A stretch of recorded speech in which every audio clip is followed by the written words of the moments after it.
The night I caught her, the rain was coming down so hard it felt like the roof might cave in. I heard the soft creak of the floorboard near the stud of me late husband's floorboard. No one knew that creak but me. I sat still in the darkness of my bedroom, not breathing, not blinking. At 78, most folks would assume I slept like the dead. That was her first mistake. Grief doesn't let you sleep. Neither does betrayal, not when you've seen it before.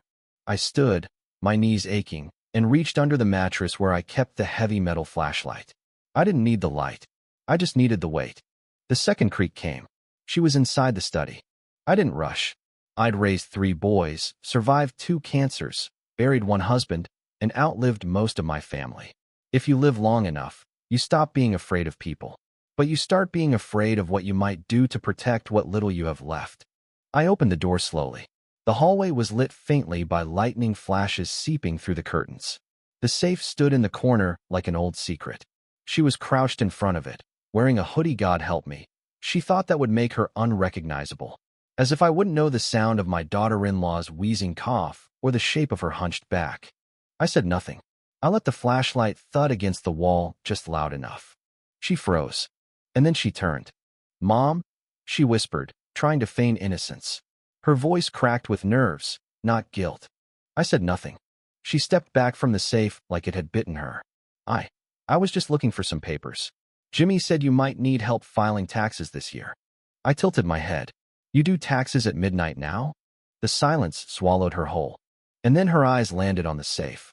What's in there? She asked, not even hiding it anymore. Everything I've ever kept worth hiding. She smiled like a child caught with her hand in the cookie jar. Except this child was 32, married to my only surviving son, and had a credit problem no one talked about. I wasn't going to take anything, she mumbled. I was just curious. That's all. She reached for the dial again. I stepped forward, slowly, and she hesitated. You don't want to open that, I said quietly. Why? She smirked. Is it booby-trapped? No, I said. But what's inside will make you wish you'd never touched it. It began over a year ago. Small things missing. A pair of earrings. Some old coins. Then the checks I never wrote. I told Jimmy. He told me I was getting forgetful. I started leaving notes for myself. I took pictures of the cabinet drawers before leaving the house. I wasn't crazy. I was alone, not stupid. But the loneliness now, that part was real. I lost Gerald 4 years ago. 61 years of marriage, and he died folding the laundry. Heart just gave out. He didn't even finish the load. I'd yelled at him that morning for overwatering the azaleas. That was the last thing I ever said to him. I hadn't been back in the study much since then.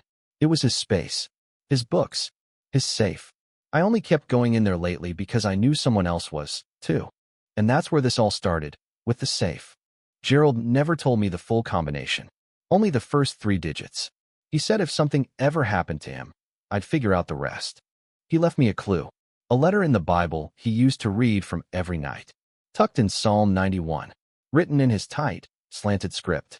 If someone opens this without your permission, don't be angry. I'm ready. I didn't understand what he meant until now. Standing in the study with Clarissa now, I saw something in her eyes more than guilt. Desperation. Panic. Not the kind that comes from being caught. The kind that comes from being cornered. I just need something to get us through the next month, she whispered. You wouldn't understand. Try me. Jimmy's in trouble. My stomach twisted. What kind of trouble? Bad. The kind you can't pray away. She didn't cry. Clarissa never cried. But she clutched the sides of her hoodie like she was trying to hold herself together. Open it, she said. If you won't help me, at least let me see what you're keeping from us. Us. That word made me angrier than anything else. You married my son, I said quietly. You didn't inherit me. Her expression hardened. Jimmy's your blood. And if you care about him, you'll help. So I walked to the safe. I'd spent the last 6 months figuring it out. The combination was hidden in his chessboard, in the dates of our wedding photos, in the scratches on the wooden clock he carved for our 40th anniversary. Gerald always said love was a puzzle worth solving. And I solved it. I turned the dial, slow and sure. When I heard the click, I stepped aside. You want it, I said. Open it. Clarissa hesitated. Maybe she thought there'd be stacks of cash, or gold bars, or stocks. Instead, there was a single black box. No lock, no key, just a box. She reached for it. Inside were letters. Hundreds of them. She pulled one out. Her mouth moved silently as she read. She pulled another. And another. Then she sank to the floor. They were all addressed to me.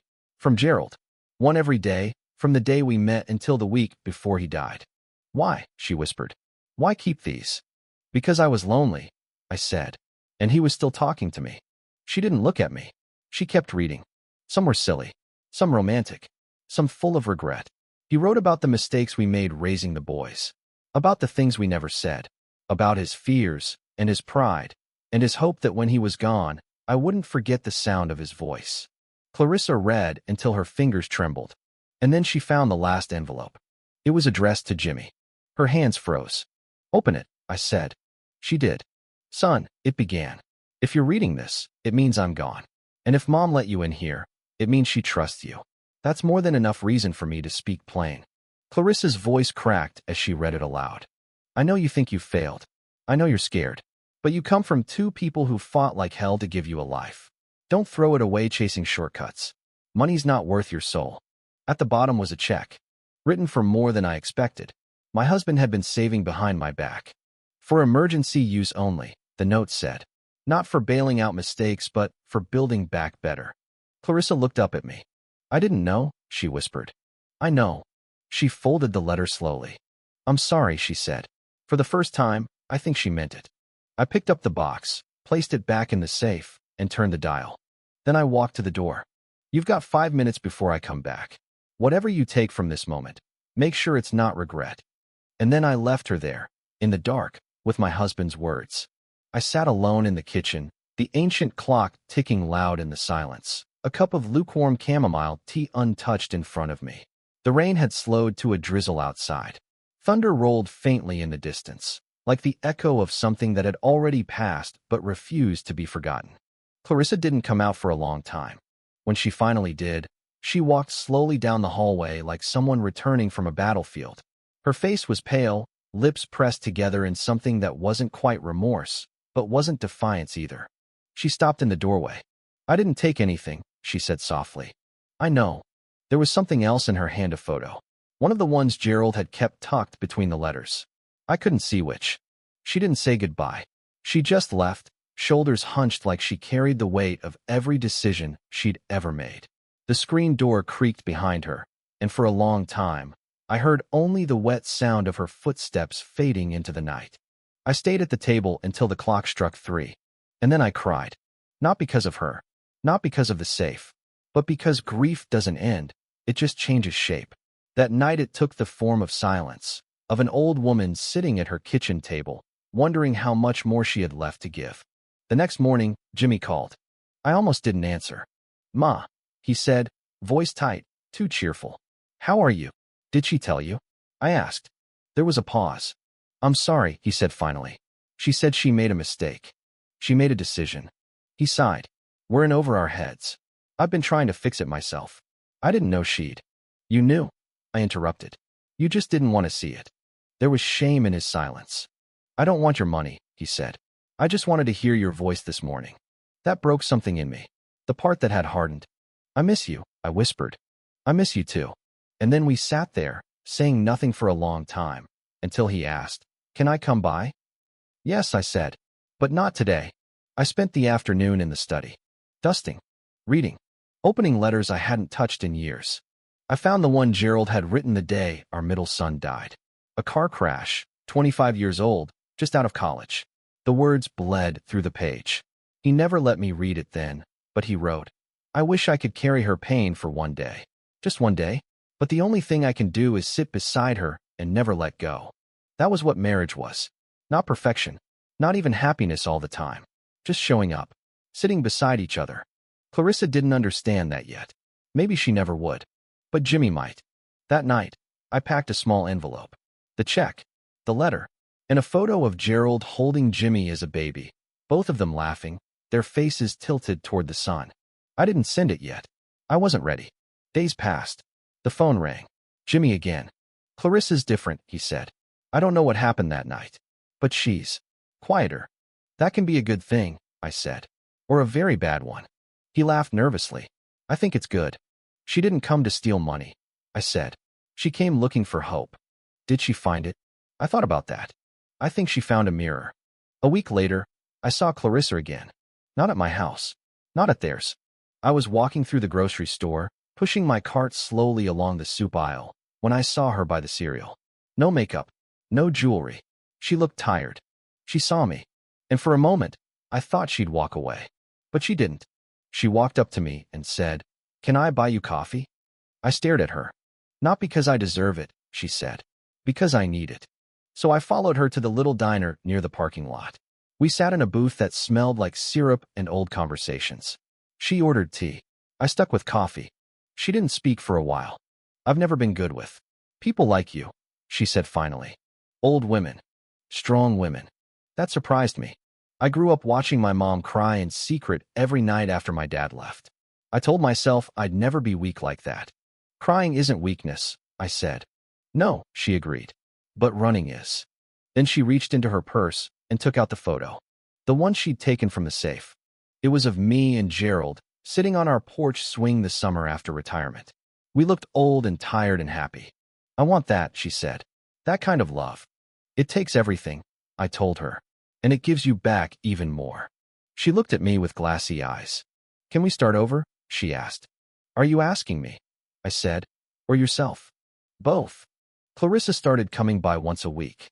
Not to borrow money. Not to snoop. Just to sit. We'd drink tea and fold laundry, or peel apples for pie, or go through Gerald's old photo albums. She asked questions. She listened. She laughed, finally, with her whole face.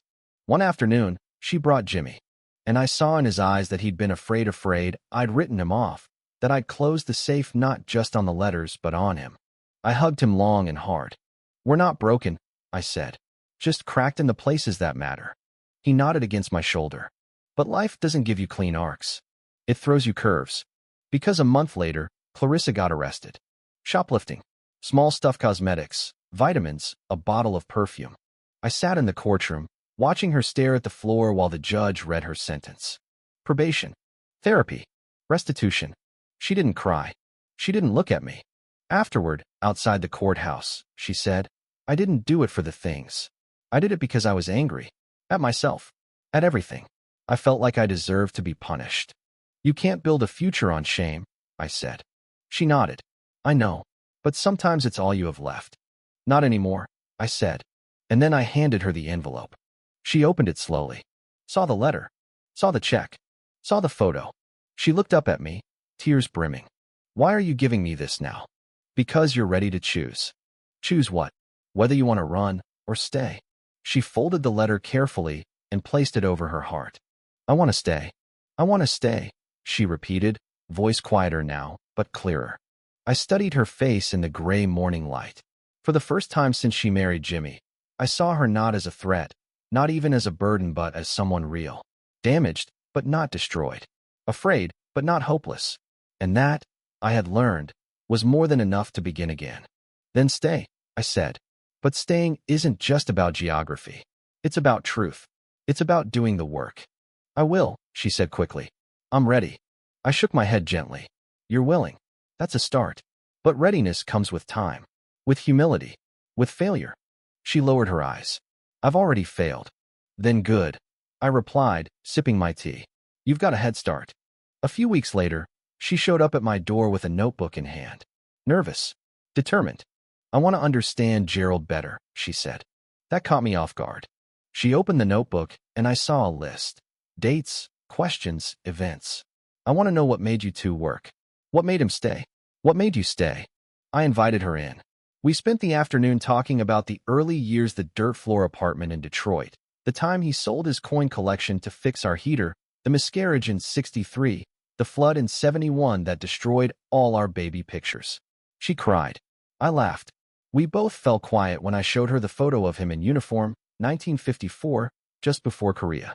"He looked scared," she said. "He was," I said. "But he went anyway." That's what love is. Not the absence of fear, but the choice to move forward anyway. She wrote that down. Clarissa began to help me around the house. It started small, fixing a leaky sink, sweeping the porch. Then one day she brought her laptop and set up at the kitchen table. "I'm applying for jobs," she said, "real ones. No more quick schemes." That surprised me. I nodded but said nothing.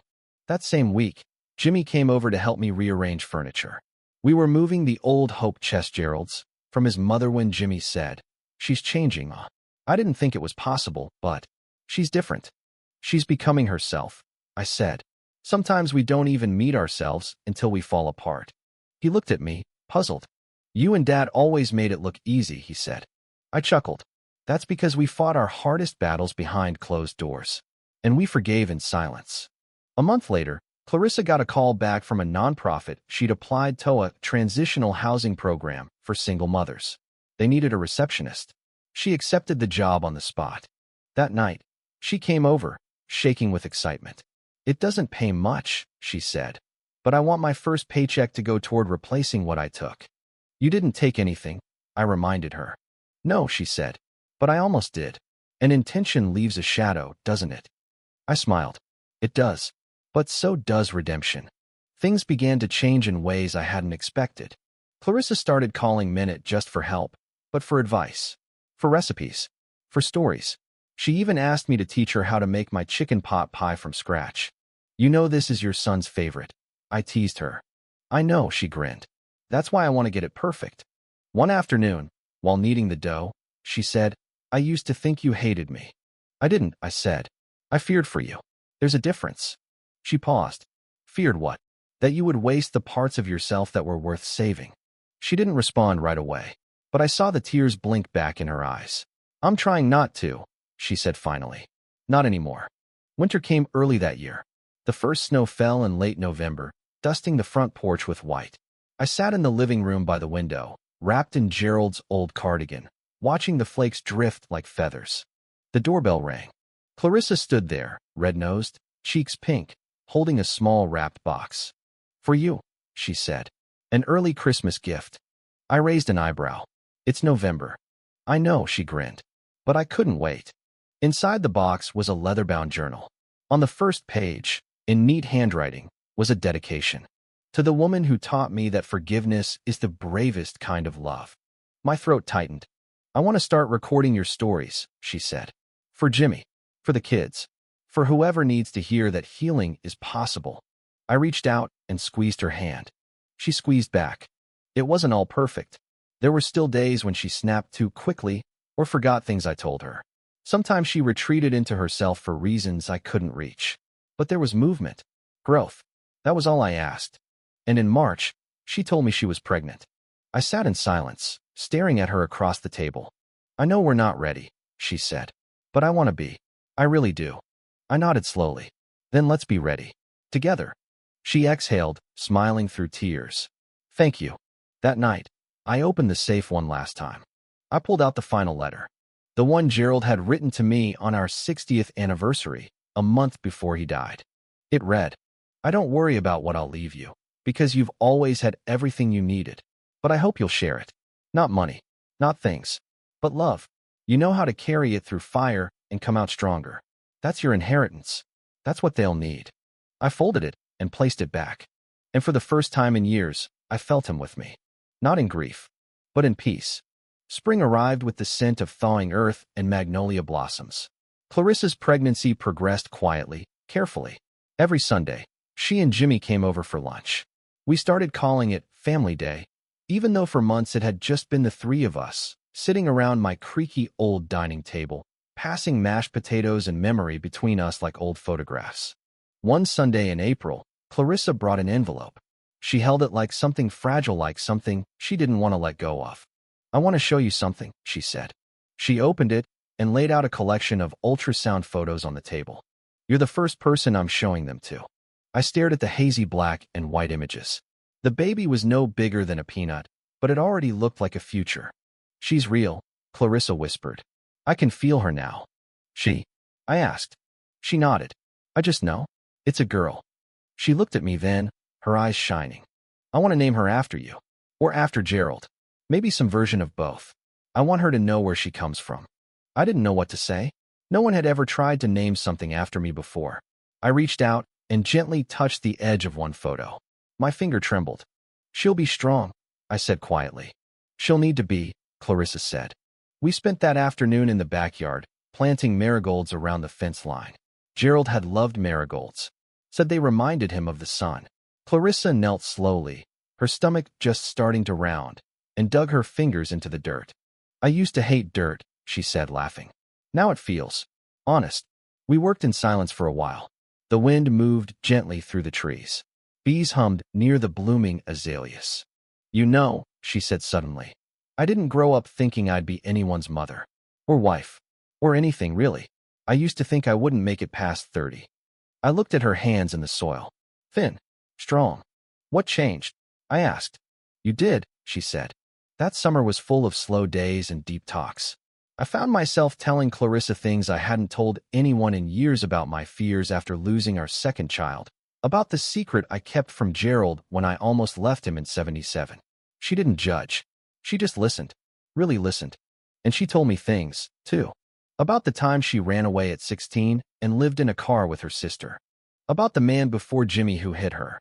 About the night she tried to rob me and what it felt like when the safe opened and instead of cash, she found a mirror. Every single letter in that box, she said, was like being held accountable for the love I didn't know how to give. I understood what she meant. Love, true love, is not a transaction. It's not about who deserves what or when. It's about presence, about persistence, and about forgiveness. When fall rolled around again, Clarissa was 7 months pregnant. She'd started knitting poorly, but passionately. I taught her how to fix her dropped stitches. She taught me how to set up email. We were becoming, as strange as it seemed, friends. One crisp afternoon, as the leaves were just starting to turn, she said, I want you in the delivery room. I nearly dropped my teacup. Me? Yes. You. Not your mother? She shook her head. She's not. She never really showed up for me. I nodded slowly. I knew the ache of mothers who weren't ready. You sure you want me there? I asked.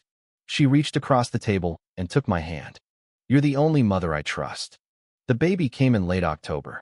A storm was blowing in when Clarissa went into labor. Jimmy called me at 2 in the morning. She wants you here. I was already dressed. I had the overnight bag by the door. My hands were shaking.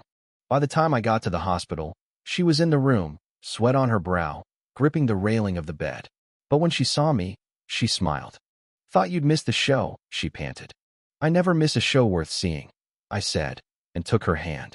I stayed with her through every push, every cry, every tremor of pain. At 4:43 a.m., the baby was born. 7 pounds, 6 ounces. Red-faced, screaming, perfect. Clarissa sobbed as they laid the baby on her chest. Jimmy stood behind her, speechless. Anna wept. They named her Marigold Elise. Marigold for the flowers we planted that day in April. Elise, after my middle name. A piece of me, carried forward. I held her in my arms, her warmth soaking into the marrow of my bones, and whispered into her ear, You're the second chance none of us knew we needed. Clarissa recovered slowly. Motherhood doesn't come with instructions, only instincts. And she had to learn to trust hers. There were long nights. Small panics. But she never gave up. Jimmy, too, changed. I saw him holding Marigold the way Gerald used to hold our boys gently, like something sacred. He stopped chasing quick money. Took a job teaching welding at the local trade school. Slow work. Honest work. They sold the second car. Cut the credit cards. Made meals at home. And every Sunday, they still came for lunch. Only now, Marigold was part of the rhythm. The safe in the study stayed locked. Not because it held anything more than letters, but because we no longer needed to open it. The lessons inside had already been lived. One night, nearly a year after everything began, Clarissa and I sat on the porch swing. Marigold slept in her arms. The stars were out. The wind carried the scent of lavender and fallen leaves. I still think about that night, she said suddenly. The night I came here to take from you. I turned to her slowly. It feels like a dream now, like someone else did it. It was someone else, I said gently. The version of you that didn't know what love costs. She looked down at her daughter. I would give my life for her. You already did, I said. The old life. You gave it up to build this one. She nodded. Then she said, Do you think Gerald would have forgiven me? I didn't hesitate. I know he would have. He always believed in redemption more than punishment. She smiled softly. Then I'll keep trying to be worthy of that. Later, I walked back into the house and opened the safe one last time. This time, I didn't take anything out. I just placed a new letter inside. It was for Marigold, and it read, Your mother wasn't perfect. Neither was I. But we found our way to each other, and to you. And that is the most sacred kind of miracle. Winter came again, softer this time. The world outside grew quiet under its blanket of snow, and inside, our home buzzed with a new kind of life. Marigold's laughter echoed in the halls where grief once lived.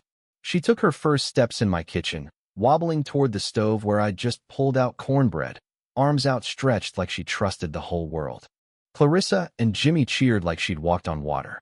And I stood behind the counter, one hand pressed over my heart, the other wiping away tears I didn't bother to hide. It was a moment I never expected to live long enough to see. My health had been steady, but age has a way of creeping in when no one's looking. I started forgetting things. Little things at first, names of old neighbors, the place I left my glasses. Then bigger things. Birthdays. Appointments. Words. The doctor called it early cognitive decline. I called it the long goodbye. I didn't tell Jimmy or Clarissa right away.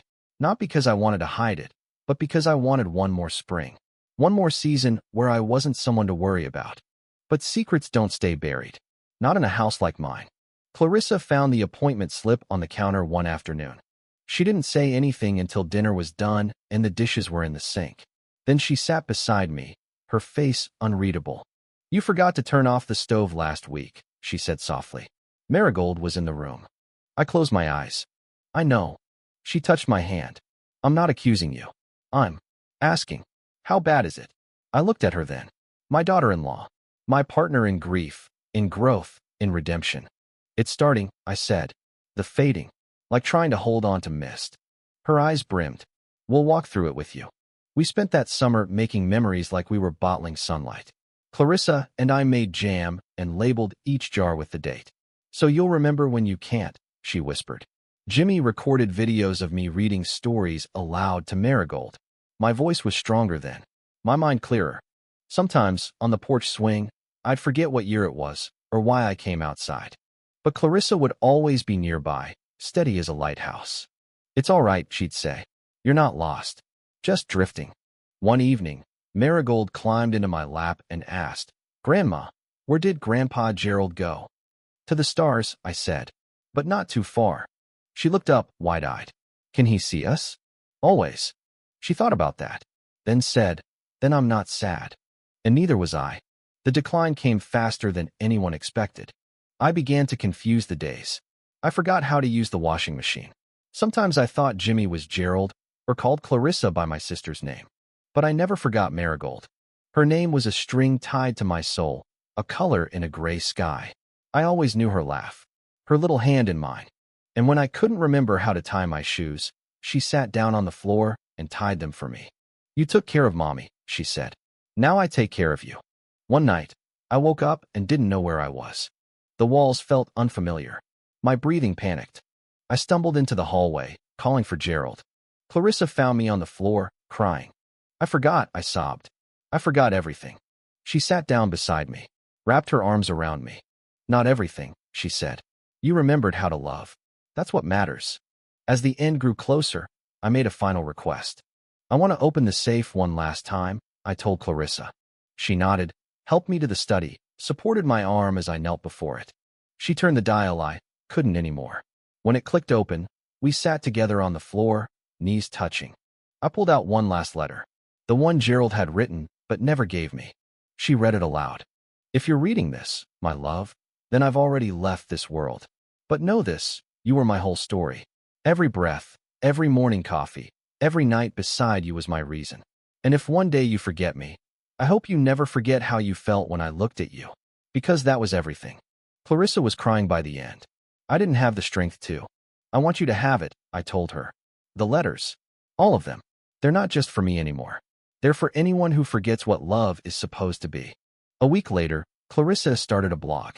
She called it The Safe Inside the Safe.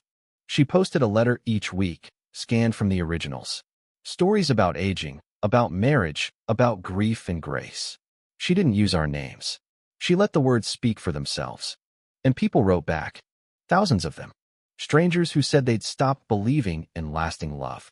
Widows who said the letters brought their spouses back for a few minutes. Young couples who read one together every Sunday night. She showed me once, before I forgot how to use the computer. You made the world better, she said. No, I whispered. You did. My final days were gentle. Jimmy sang to me, sometimes old gospel hymns Gerald used to hum while gardening. Clarissa brushed my hair, sat by my bedside, and read me Gerald's letters like bedtime stories. Marigold drew pictures and taped them to my window. One morning, I woke to the sound of birds and sunlight pouring across the quilt Gerald's mother had sewn for our wedding. And I knew it was time. Clarissa came to my side. Do you want me to read to you? She asked. No, I whispered. I just want to hear your voice. She held my hand. I love you, she said. I know, I replied. When I passed, the safe stayed open. Not because it needed to be, but because there was no more hiding. Clarissa had already begun teaching Marigold how to read. And one day, that little girl would sit in the study and open the letters for herself. She'd learn about her grandfather, her grandmother, and the long, winding path that had brought her into the world not through perfection, but through the miracle of redemption. And maybe, one day, she'd write letters of her own. Epilogue. 10 years later, a book was published. The Safe Inside the Safe. Letters on love, forgiveness, and the life that follows. It became a quiet bestseller. No marketing campaign. No fanfare. Just stories passed from hand to hand, heart to heart. In the front pages was a dedication. For Elise and Gerald, who reminded us that love is not what we take, but what we leave behind. And on the very last page, written in Clarissa's hand, I came into her house to steal something. Instead, I found the truth. And it saved me.